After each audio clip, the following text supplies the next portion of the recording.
The question is simple. Many people from the so-called secular ranks say that the BJP's expression, its ideology, its message is divisive, it's anti-certain minorities, it's exclusive.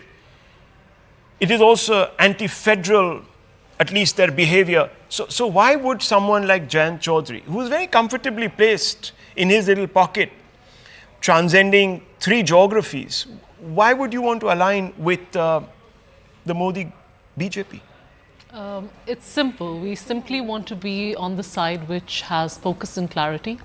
And I've said this multiple times, and I'm saying this again as an RLD spokesperson, that the Congress and the India bloc, and I'm not saying this disrespectfully, I mean it, they do lack some clarity and focus, and they're still not sure where to lay their cards, and there's still a lot of tussle. Of course, now they're saying that they've done the seat sharing, and all those talks are done.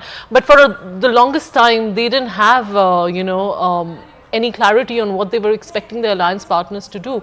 The biggest problem in that bloc is that nobody is there in a leadership role, and without a leadership role there will be a lot of tussle and a lot of confusion and chaos, which is why our leadership, especially Jayant Chaudhary ji, he decided that it's better to go to an alliance where we can work, especially for our farmers. Western Uttar Pradesh is dominated by, the agricultural sector, and we want to do a lot for our farmers, keeping in mind, the farmer protests also that have been going on, in the recent past. So our focus is mainly, and our aim is mainly, to do as much work for our people and our region, and that we only think can happen while we are in the NDA. Okay, so that is from a point of meeting your objectives, yes, Zainab Sikander. But as you know, the opposition, especially the Congress, continues to attack the BJP with one basic accusation. It says that the BJP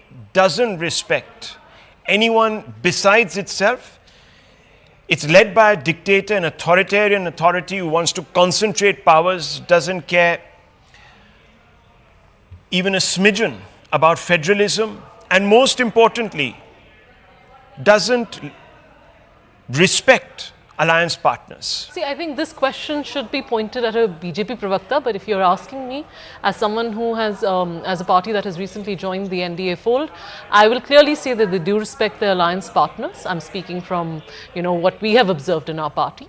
And I don't know what is the proof for Congress to say this, but if you also see the Congress party, the whole point between the India bloc, the differences between them is because they also don't respect each other in their alliance setup, and they cannot come to a conclusion on seat sharing. In fact, recently you must have heard, even in Jammu and Kashmir, the alliance partners, both PDP and NC, are in a tussle right now over the 3 Lok Sabha seats, and National Conference is clearly saying we'll fight all 3.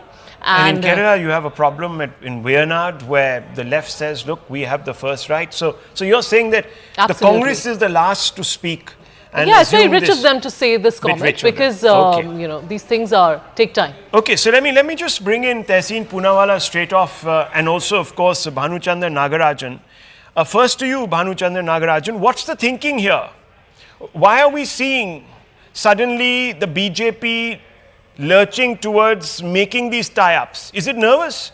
Because that's what a lot of people will say, that it's not confident going in. It doesn't even know if it's going to get the 330. So it needs to stitch up all of these alliances. Is that one of the reasons? Because I'm sure Tehseen will raise that point. So you may as well just get it out of the way. See, to answer that question, the Prime Minister has given a 370 plus for BJP and 400 plus for NDA. Both are very audacious goals. So I don't think there is any nervousness on the part of the NDA. I think Prime Minister Modi wants to implement Congress Mukt Bharat, and he doesn't want to do it alone, but actually is bringing together a lot of regional players to implement that project. That's the fundamental of it. And why are people ditching the Congress? Because there are 4 or 5 reasons. One is organization, ideology, leadership. None of the big things are working for the Congress. They have not put any new ideas in the last 10 years. If you take our fellow democracy, the USA, the Republicans came up with fresh ideas against the Democrats, right? There's nothing of that sort here. Leadership, you know how it is. In terms of organization, there are no new faces. You can see that, like, even for the recent Lok Sabha elections, they put out Abhishek Manu Singhvi of all people.